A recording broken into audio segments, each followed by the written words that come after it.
Hi everyone, my name's PK, and here I have Steve Elbourn, who's joining me from Brisbane. In this episode, what I did was I put out this post on my Facebook group, Australian Property Investor with PK.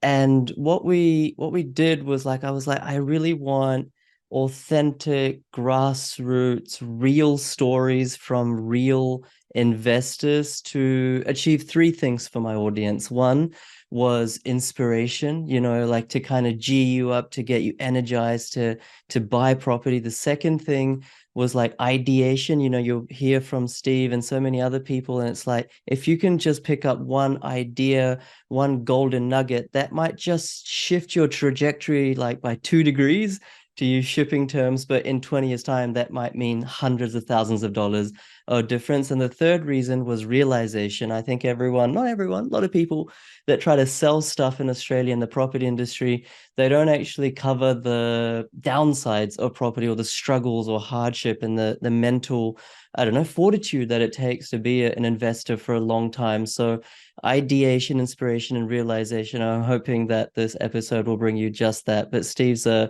actually don't know too much about Steve, if I'm being honest. I'm learning his journey, as are you guys right here as we hit record. So I do know that he volunteered, which I'm very, very grateful for. And Steve, I really appreciate your time today. No, no problem at all. No problem at all. All right, well let's start from the start, because you are in Brisbane, but you are from New South Wales initially. I think you said to me that you bought your first property at 94. Like, I don't know how old you were at that Yeah. time, but like let's kind of just, where did this all begin for you? Yeah, so basically, it's a bit of a tragic story. So my older brother, he was hit by a car when he was a teenager. He got some compensation for that, but by the time he actually got that through, he was already diagnosed with cancer. So he never actually got to use that money. So we got a bit of a small inheritance, myself, my younger brother, and my mum. And I was able to use that as a deposit to buy a property at Woy Woy on the Central Coast of New South Wales, just north of Sydney, in my hometown that I grew up. Um, and it's a very much a commuter area at that time. So there's like an hour and a half on the train down to Sydney. There was just no work around. And after about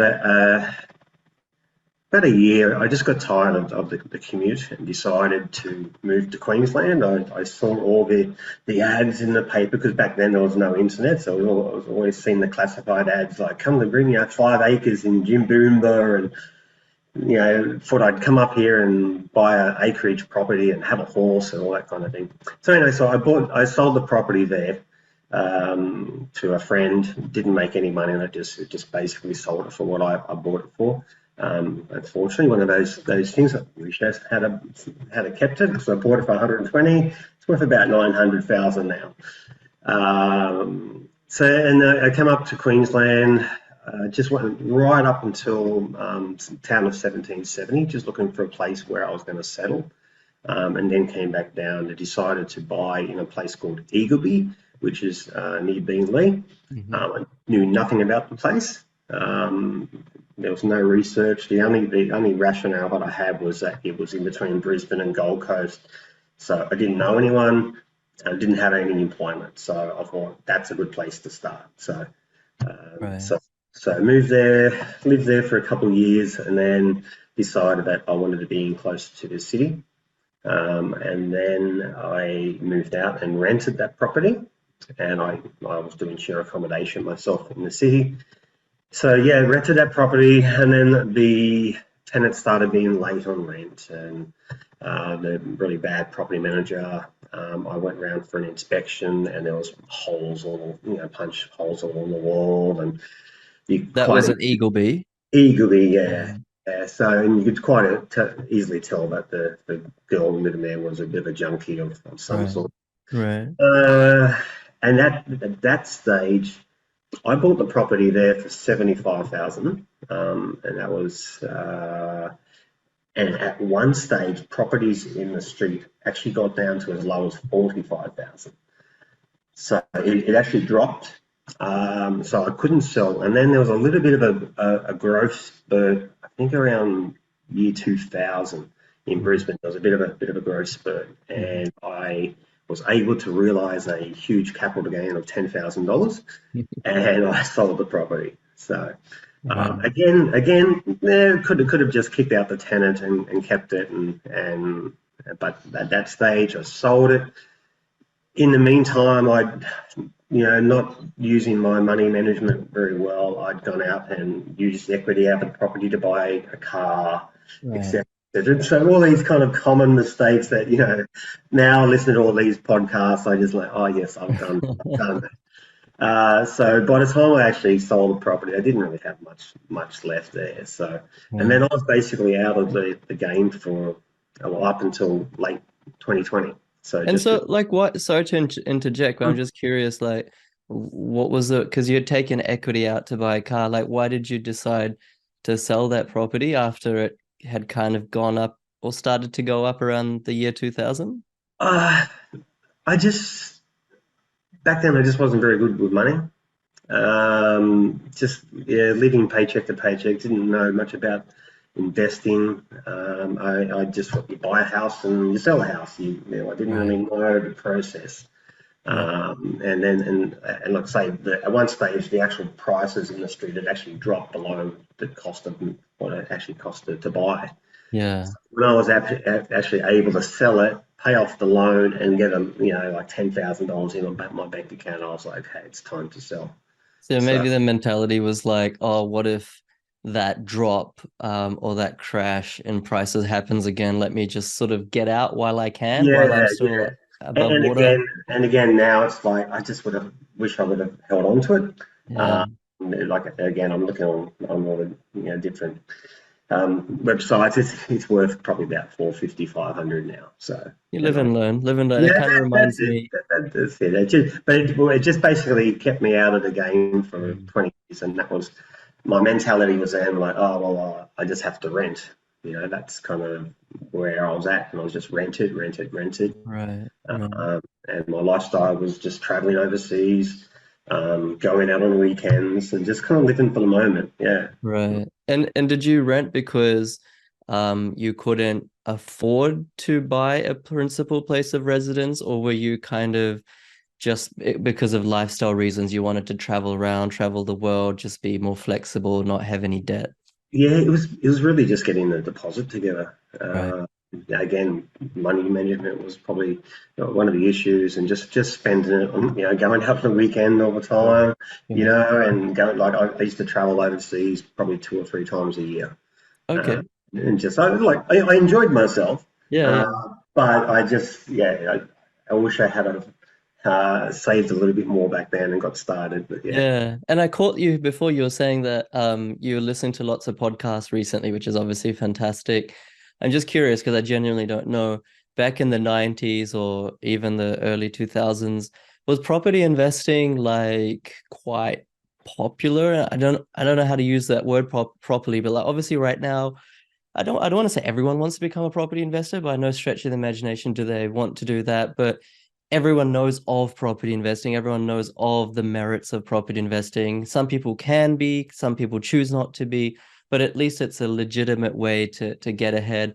Back, 20, 30 years ago, was it a legitimate way? Like were people talking about investing on at a Sunday Yeah, barbecue, or were you it, just not it, in those circles? I'm not No, sure. it definitely wasn't in my circle of friends or my family. Basically, we grew up in a housing commission. It wasn't. It was a nice housing commission. It was like on the coast. It wasn't like in the slums in Sydney or anything like that. Sure, sure. But all my cousins and aunties and uncles, they were in the Sydney ones, like Mount Druitt, things like Right, that. right. So we never had that kind of topics at the family barbecues, etc. Mm. So the only part of property investing that I saw was like seeing the Sunday classifieds with the negative gearing headlines and buy a property in negative gear and things like that. And I believe I even went to a seminar once where they were trying to do the whole negative gearing kind of Yeah. um, spiel. But yeah, we just didn't know anything about money. It wasn't talked about. It wasn't taught at school. Right. Yeah, so it wasn't until till I moved to Queensland. As I said, I was out of the game for a while. Mhm. Probably, I think it was about, I'm going to say 20 years ago. I did a real estate course, and I was actually a real estate agent for 2 years. Oh So no. that kind of educated me a little bit in the ways of property and Hmm. got me interest. But again, I didn't have the funds myself to actually go out Hmm.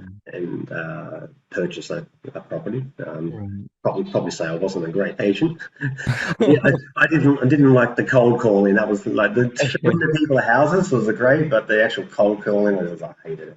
Yeah, real estate agents have got it easy these days, I reckon. 10, Yeah, 20 just years ago, it wasn't quite like this with before yeah, the massive influx of migrants and house prices just going up and everything. yeah. But that gave me a little bit of knowledge about real estate. Hmm. But I just didn't have enough to act on it. So, and then the next part of the journey was, but yeah, basically, like I said, we're just renting. I met my current wife back in 2016. She was from overseas. She came over, and when she got here, we actually got kicked out of our property. Oh, Um, okay.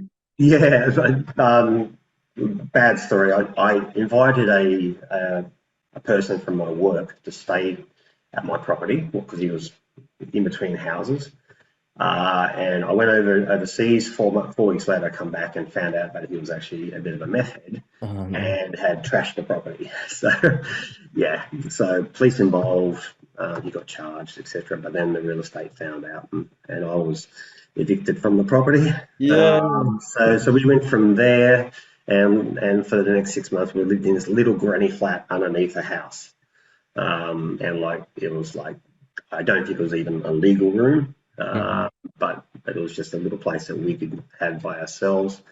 Because And after you get kicked out, like I assume your references are bad then, and so it's hard to get a new place to rent. Is that how yeah, it works? yeah, I don't know if the owner actually checked the reference. I told the owner the reason why, and Okay. he seemed like a reasonable guy, and I just told him the situation, and he Yeah, was like, yeah. yeah. So, but yeah, it definitely could have been. But again, that was actually good for me because here's my wife who's just come over from overseas, and then she's there, and I'm like, okay, well, she's living in this dump with me. She's Mhm. happy, so this one's looks like a keeper, Beekeeper. So yeah, we started from nothing. We were like in this little granny flat underneath, and then we just again, we just travelled back and forth because she was on tourist visas and, we'd meet overseas. So again, I was just going through that lifestyle of travelling. Hmm. And then she was able to come over here and get her permanent visa. And then, um, yeah, so what happened then? So then we were able to rent out an NRAD's property. Right. And that's where we actually live now. And then just after that, COVID happened. And that's where the opportunities for us came about. Right. Right. And what do you mean by opportunities for us came about? Because when someone mentions COVID, you automatically think of like job losses and lockdowns Yeah, and people yeah, doing it hard. So it'd be, yeah, definitely. Like so, I was one of these ones that actually fell in the cracks. So I was full time hours at my employment, but I was casually employed. right. And I also used to do a little bit of part time Uber on the weekends. So I was a sole trader, and I used to like do 4 hours maybe on a Saturday, Sunday, just a little bit Yeah, extra sure. income. But what that happened is when they did the job, was the job keeper, Hmm. $750 a week, because I was a sole trader and I was casually employed, I actually qualified for the job keeper. Okay. So I was like straight away, I said to my wife, I think we have a chance here to put this money aside and get together a deposit for a house. You're right. So we set about to like, okay, let's do this. Like we've got this income that's free income. I qualify for it.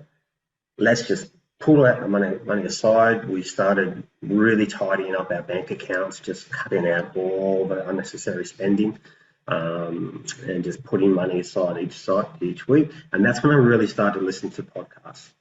Hmm. I just so many podcasts, and I'm just around at work. I'm a forklift driver, Hmm. so I've got the little earbud in my ear, got the headphones on, and I just go around and I'm just tuning out, listening to all these podcasts. Quite And lucky in that yours way. and yours was one that come up in the list. It must have been a sponsored ad or something, but yours was one of those I ones. don't do sponsored ads, but yeah, I get it. No Yeah, problem. yeah. Just the algorithm. Yeah, Um, yeah. So so I just started listening to all these podcasts about investing, and I was just, as you said before, just getting these little nuggets out of each one, and just mhm. yes, okay, yeah, and then the more I listened to them, I could tell that okay, this person's really spruiking this type of thing. Right. Because, yeah, like if you listen to enough, you can kind of start to peel back the layers and Yeah. see what their real motivation is. But that was my motivation, was to basically just get one little bit of information out of each podcast, and I thought Mhm. that was worthwhile. Right. So yeah, so that was the start, and then the government announced that you can pull money out of superannuation. Hmm. And again, I thought, okay, and everyone's like, no, you don't pull out money out of superannuation. So I had a talk to my wife, and I said, I'm going to do it. I'm going to pull money out. This is the extra bonus that we need for our deposit. So it's like I'm not pulling it out to buy a car. I'm not Yeah. pulling it out for a holiday. Yeah. I'm pulling it out to get this deposit. So that's what I did. I pulled out the $20,000, and then with the JobKeeper plus our savings that we were saving for 6 months plus the superannuation money, we had enough money for a deposit. Brilliant. Brilliant. I'm curious to ask you, because I know there'll be so many people that are watching or listening that are in your position that you were in back then, but they're in that position now where they're like, oh, I've only got 10,000 saved. Like I get DMs all the time on different social platforms, PK, I want to do your course. I want to buy a property. I've got $10,000. I'm like, just hold your horses, like there's no point wasting your money on my course if you can't afford a property like anytime Yeah, soon. that's right. So Yeah. like my question to you is like, just from your own experience, you mentioned you really tidied up your bank accounts and things like that.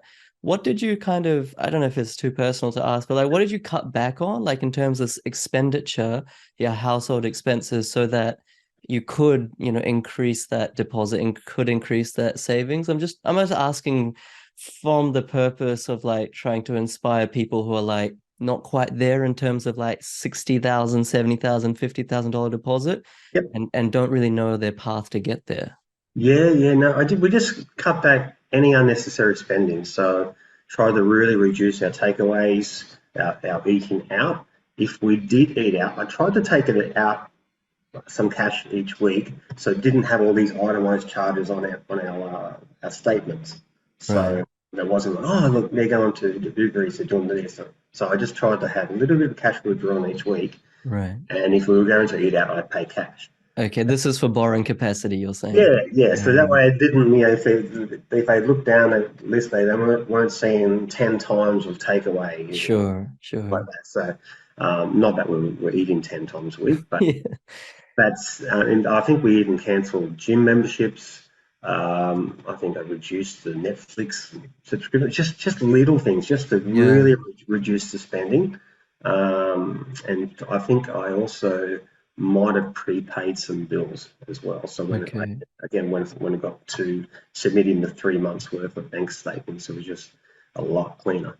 Right. And I really vibe with what you're saying around, I mean, although I wasn't a forklift driver, I always tried to have like my headphones on and listening to different podcasts when I was starting and in the middle of my journey, because you just don't know what you can pick up. And like more than that, for me, it was like a sense of support, like a backbone or someone to lean on, even though they don't know who I am. But if I listen to that same podcaster or, different podcasts, but just kind of how do you say, like melting into that community, then I'm like, okay, at work or in my friend circle, no one's really this motivated. No one's really into like getting financially ahead. But I can kind of see that these podcasters or their guests are like my virtual friends, quote Yeah, unquote. yeah, And yeah, it feels nice. You're like, I just remember like always driving to work. This is when I was used to work for Virgin. I used to put my headphones on in the car and I was like, this is my happy space. My 20-minute drive to work. I'm like, that was like the happiest time during the day. Because I was like, I was learning and I was feeling like I was with like-minded people. So I yeah. think what you said I can definitely relate with, and I hope everyone can relate with, because yeah, it's kind of you need to be around the right association to get ahead. Yeah. But like I say, so like a couple of examples of just things that I picked out of podcasts was Mhm. when we decided to buy our first property, we were originally going to buy a principal place of residence. But as I said, we were living in an NRAS property, so we were only paying like $300 a week rent for Can you almost. explain what that means for anyone who doesn't know? Yeah, so I think the scheme is almost at its end, but basically it was a government scheme, National Rental Affordability Scheme. So the tenant paid, I believe, 75% of the market value, and the government would pay the other 25% direct to the landlord in a way of like a tax refund or something Yeah. like that. Mhm. But basically it meant that instead of us paying $420 a week rent, we only had to pay $300 a week rent. But Mhm. you had to be under a certain income level to do that. Sure. I think we just scraped under that level by about $1,000. So we just got under there. So, but it enabled us to get this property. So we were like, we can't afford to buy where we are with the deposit that we had, and we're only 5 minutes away from work. So let's maybe look at buying investment properties. So that's when I started. I got the realestate.com map, and I'm just scanning all around the map. Put in the price, and I every night after work I was just laying in bed and just doing my research, and oh, that's an area, and I keep an eye on it, keep an eye on it. Mhm. Eventually found a property at Logan Home, Mhm. and so straight away I identified that this looks like it's actually under market value. And I had a look at properties in that. There's a gated community, Right. separate standalone houses, but in a gated community. And straight Mhm. away I thought this property is at least 40 to 50,000 underneath what the other properties are selling for. Yeah. Raced down there, found out that it had been vacant for 2 months, and this is at the height of COVID. Everyone's panicking and This is 2020, like mid uh, 2020 or something. yeah, it's like September. Right. September, yeah, Right. yeah. And So around that time, it's like unemployment's going up and like the economy is going down. And there's like, yeah, this is yeah, the yeah. peak COVID, the first That wave. that that was the kind of peak panic, and everyone's Yeah. going, oh, the market's going to crash. So I saw an opportunity where other people might have panicked, but I saw an opportunity. I thought this is a great time to buy. So we were ready. We had our deposit. Yeah. I found out that the owner was in New Zealand. They just wanted to sell the property. It'd been vacant for a little while, and they'd had a couple of contracts crashed. So Right. I'm ready for this property. Went in there straight away, inspected it, knew it was vacant. So one of the things that I heard on a previous podcast was if it's vacant, put in a clause there that you could actually go in after it's unconditional and do some renovations. Yeah. So I put that clause in there, and once it went unconditional, we went in there because it had been a rental for 20 years. Mhm. So we went in there. It had the old beige walls and kind of like very 2000s. So we went in there, spent maybe $2,500, fresh coat of paint, nice bright white paint, and just changed the kitchen cupboard door handles and just kind of made it a little bit fresher. Sure. Even there was like an old air conditioner on the wall, worked great, but it was just discolored. It had that yellow and kind of Yeah. plastic. I know what you're saying. Yeah, so we took that off, spray painted it, made it look new because it was fantastic. Yeah. It just looked old. So we had it already. It was an on-site manager. He already had it advertised for us, and we had a tenant move in 2 days after settlement. Amazing. So it was just vacant because it was like cosmetically it didn't look the best. That was the Yeah, reason it was vacant? it moved. The tenant moved out. I think the New Zealand owners decided to sell it, and then they just had a couple of people. Their contract fell over with finance or Right, right. whatever. I was actually a backup contract. So Okay. we went in there and there was already a contract on the property, and I put it in a backup contract because there was a single mother. She was trying to draw equity out of her parents' property, so that had the value up, et cetera, et cetera. Right, So right. that fell over, and then we got the contract. There you go. I mean, that just shows that, if even if a property is under contract or you haven't been successful as the top bidder, keep pursuing a property if you really think it's valuable. Because yeah, contracts crash all the time and people Yeah. change their minds all the time. I did want to ask you, you said you were like really confident that this is the best time to buy property at that kind of peak despair moment when everyone was watching like zombie apocalyptic movies and things like that. What made you so confident? Because like I can understand if someone has been in the financial markets, is super money savvy, and is like, okay, when something like this happens, COVID or mass lockdown or huge recessions, then the next thing that happens is obviously huge monetary stimulus, fiscal stimulus, and then asset prices rise. Like people who are kind of in the know, they kind of know that, and maybe you did as well. But I'm just curious, like, what made you so confident, given your background of, like, you hadn't really invested so much? Yeah. Again, it was just listening to podcasts and just getting knowledge, and I just felt that people would panic sell, Right. and that was the situation. I identified straight away that this property was easily under market value. And again, I used the building and pest to actually get another $7,000 off the purchase price as well. Oh, So, nice. so I knew that even though I got it at a steal, I'm still going to try to get more of you. You So, listen to a lot of podcasts. You accumulated a lot of those golden yeah, nuggets, and it's yeah. great. So, It's so, fantastic to hear. so that's what I did, and so that property went through.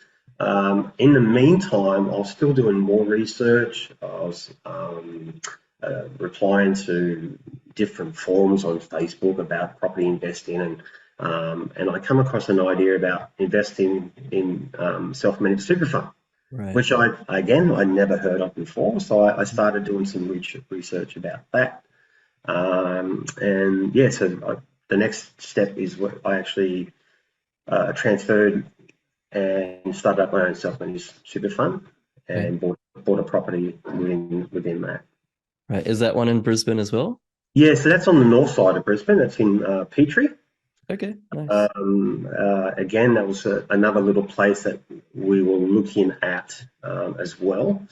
And I identified, and I didn't really get this one under too much on the market value, but I got it at a good price, Right. a solid price.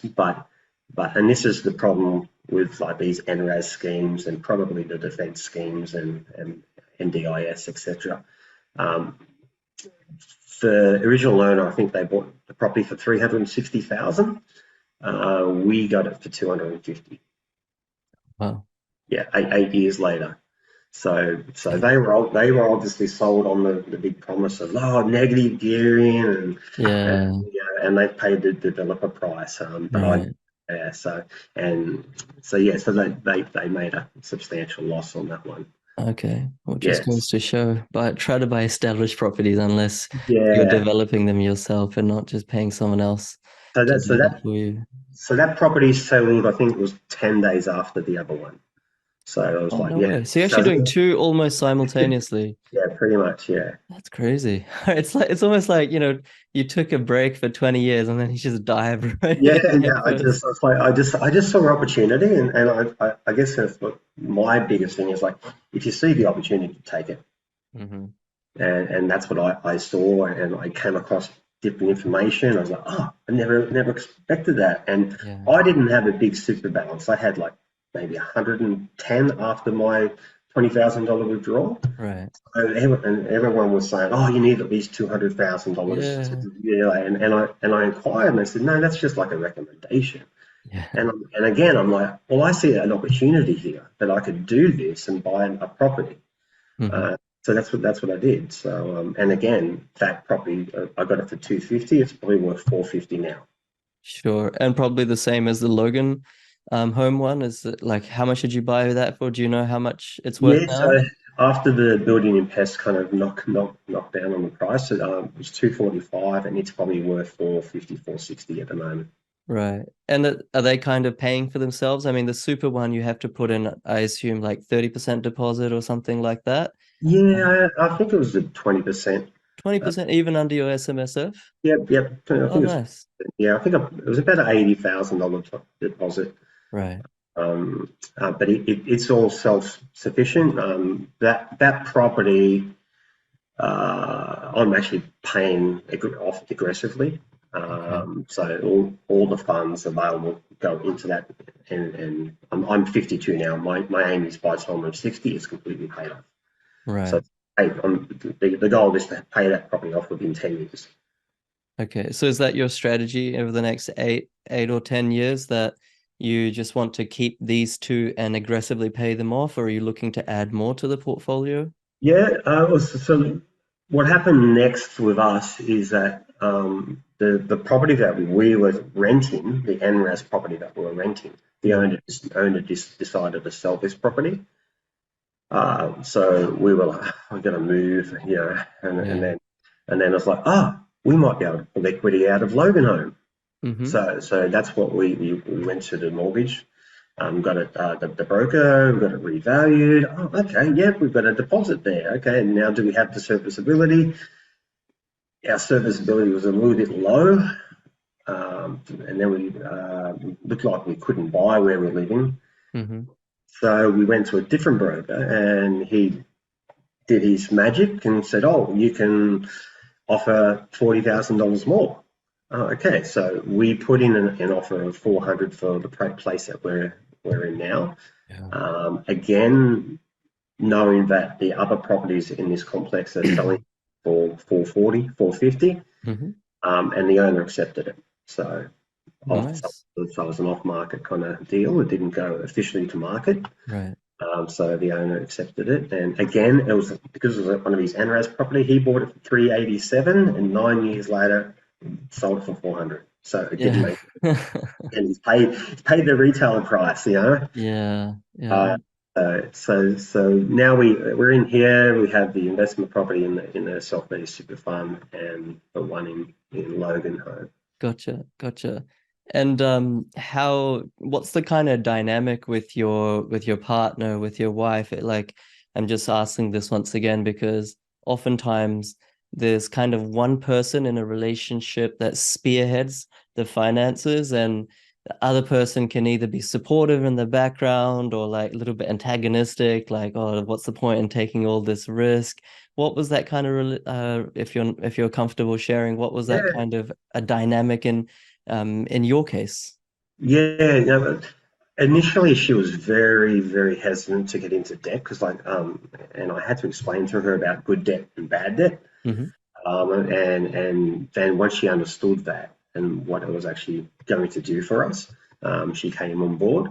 Right. She, like anyone, she hates filling in all the forms Of and course. all the requests. Like, oh, why do I have to kind of provide these forms for? But she knew that it was in the best interest. So. Yeah. But yeah, we're basically we're on board together as far as I'm the one that does all the research, but then Mm. I'll talk to her and say, hey, what about this place here or whatever, Yeah. uh, and then so we both have vision of hopefully getting at least one more property. Oh, Yeah, nice one. Nice one. It's but always helpful, when both people are on the same page, even though one person's maybe a little bit more passive, the other one's more active. It's really helpful over the long term for a sustainable portfolio. Like you're saying, for both of them at least to be on the same page eventually. Because yeah, like when you refinance, there's more paperwork. It might be yeah, interest rates go up and might be negative geared for like a little while before like rents rise again. Not that that's the case in your instance, but it really helps. I really liked how yeah, you just educate the other person and you just Yeah, let the data and the logic kind of do the talking as opposed to like, just trust me and yeah. like, I'll pay you back or whatever. Yeah, so even though that at the moment we're not in the market to go again because of the interest rate, right? We just don't have the serviceability. Hmm. I every week, probably even every day, I'm still checking out the market. Really? I'm checking out the prices of our three properties. I'm checking out all different areas, and that way, if we are in a position, at least I have a little bit of a background of Mhm. I don't have to try to do catch up. Yeah. And I'm still listening to property podcasts every day. Yeah. Uh, yeah, so it's just research. You've got to do your research, and that it's either do it yourself, pay someone else, do a course such as yours. But you've got to do the research. You know, Yeah. if you go in blind, you're just going to, you're going to fail. No, 100%. I really like that actually that you just put the work in. Like, you don't have to do the course, you Yeah, can just put the that's it. work in yourself Yeah. and that's what you did. And I think it's sort of like, like, like I say, we've made mistakes. We've made mistakes. There's like in hindsight, there's things that we probably should have done that would have a better outcome, such as when we bought the property at Loganholme.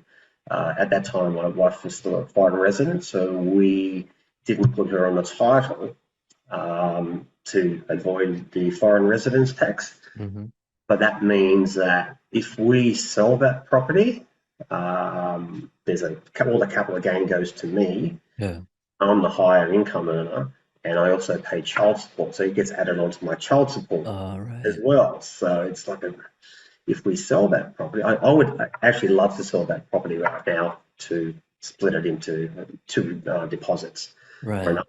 But we're a little bit hamstrung by it because it's like if we sell it, it's gonna get taken away by capital gains tax and child support. So Right. it's probably a 10-year um, investment at least for that one Sure. to get past. So that's one thing. Yeah, it's just there's mistakes along the way, and Mhm. the more research you do, the better, you know.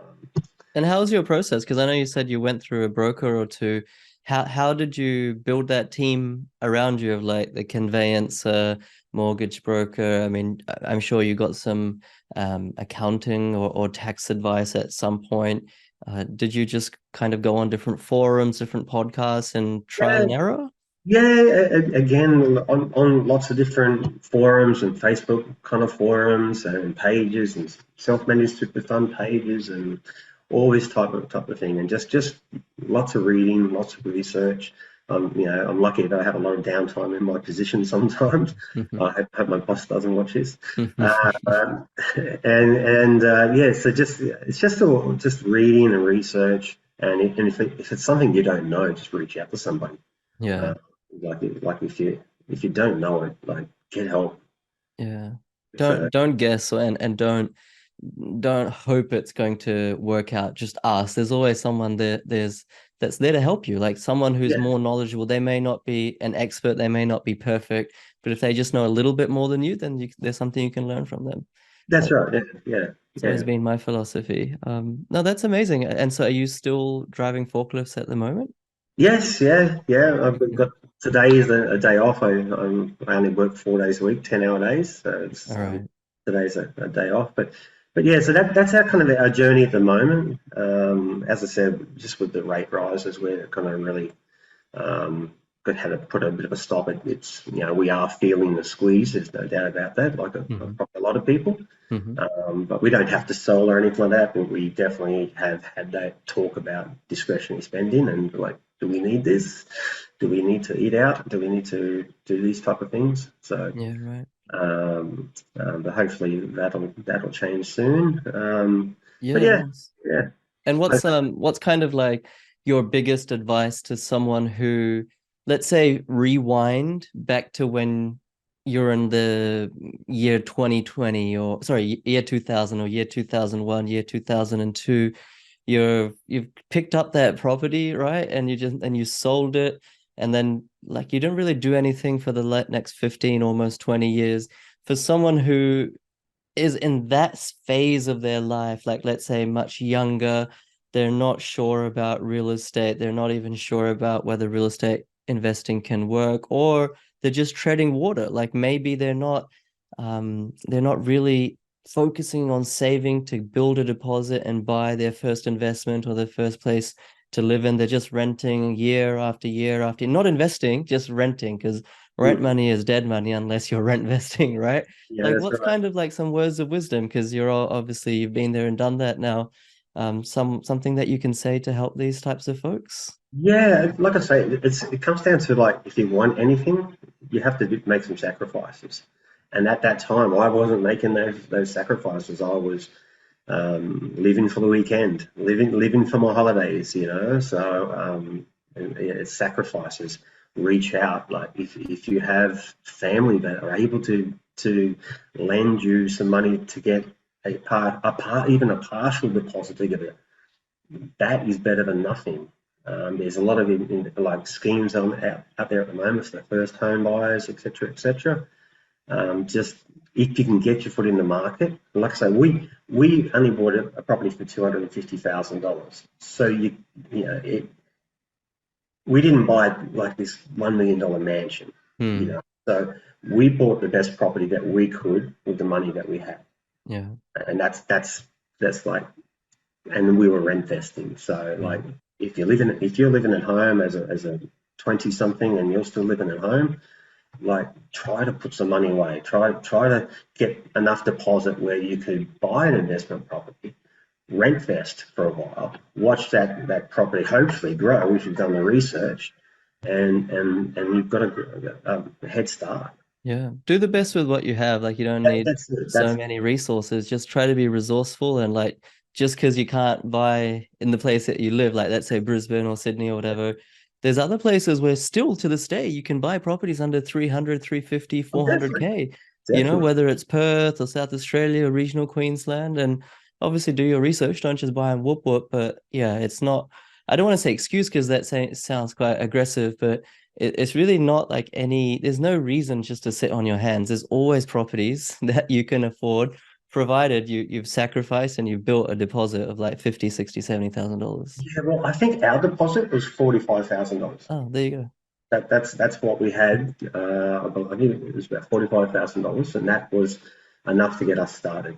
Yeah. So it wasn't earth shattering, Hmm. but that was enough to. And then I was able to identify a property that was the best property that we could buy for that money. Yeah, that's so good to hear. I really like this story. It sort of shows how, you can also recover from a false start, like, and it's never too late. Like you could have rested on your laurels and said, "Oh, look, I'm almost 50 now, my life's gone away from me. There's no point going down this like financial independence or setting myself up for retirement. I just like wait for the dole or wait for my pension from the government." But no, you took your future into your own hands, and credit to both yourself and your wife as well. So I really love to hear it, and hopefully this does serve to inspire people and educate people and also give them the realization of what's possible. It's not groundbreaking. It's not like this, Uh, 10 properties in 2 years kind of yeah, story. yeah, But this is just like reality. This is what everyday people are doing. They're actually hustling and they're actually making sacrifices for their future. And I hope people can take a leaf out of that. yeah. Well, basically, in the space of 3 years, we've gone from renting to now we're at a position with the market values that if we sold where we live now, paid out the loan, and went in and lived at our investment property at Logan Home, we'd Mhm. almost be mortgage free in the space of 3 years. That's crazy. So We'd have so like a $50,000 mortgage. uh, so from renting to like being basically mortgage free if you wanted to, like in 3 years, like that's actually something remarkable. Yeah, so it is possible. And I'm no financial whiz kid or anything like that. So it is possible. So if there's anyone that's at like my age or well, even older, younger, it doesn't matter. Like it's never too late. Yeah, But you just got to make a start. And if you identify a chance, yeah, you have to take that chance. You take have to that take the chance. chance That's what you did. You with saw the education. opportunity and you ran with it. Yeah, but it's got to be an educated chance. Like, I Right. don't want to just risk your money. It's like you have to do the research. Amazing, amazing. Well, thank you so much, Steve. I really appreciate your time. And if it's okay with you, when I do post this, of course, on the podcast and YouTube channel, but on the Facebook group, I'll tag you. And Yeah, cool. if people want to reach out, and just to be clear, like Steve has not done my course, and Steve No, has nothing to sell you. Like he's not like a buyer's agent or mortgage broker in disguise or anything like that. no, He's no. literally just an everyday person who's No. literally just volunteered to try to help everyone, which I really, really appreciate. So yeah, if you just want like real advice from someone who has no agenda, DM him or put Yeah, a question in the yeah, comments that's on that fine. That's video. fine. I've got plenty of time at work. Yeah. Sorry, boss. Yeah, hopefully that person's not watching this. But no, I really appreciate it, Steve. And yeah, I think there needs to be more people in the world like you. It's really cool how you're giving back. Yeah, no problem at all. All right. Well, thank you, everyone. And hopefully this is kind of different. I haven't really done this before, but if you do want these kinds of just real stories from real people, warts and all, successes, failures, and they're not selling anything. So there's no like lining of agenda, then please let me know in the comments, leave a yes, and that will just bring you more and more of this type of value so that you can, be educated. Because like Steve alluded to as well, the best investment is really in yourself. And that's exactly what he did. Thank you for watching. Thank you for listening. And thank you, Steve, again. No problem.